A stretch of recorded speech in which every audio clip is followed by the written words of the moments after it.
Соёлын өвийг сэргээн өвлүүлэгч Unitel Group үзүүлж байна. Монгол дуу 4К төсөл.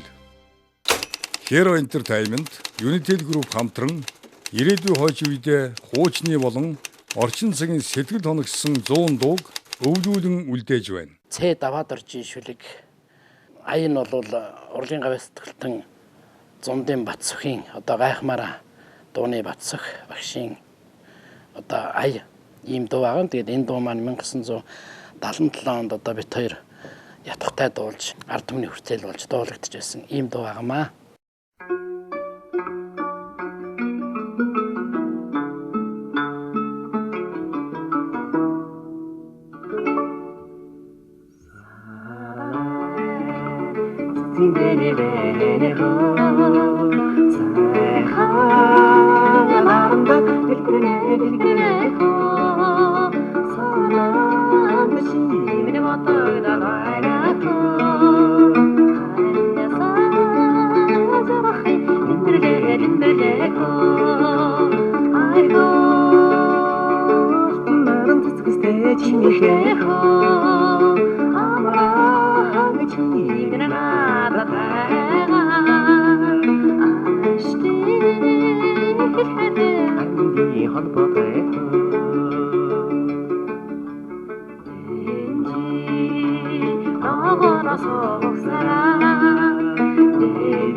Stay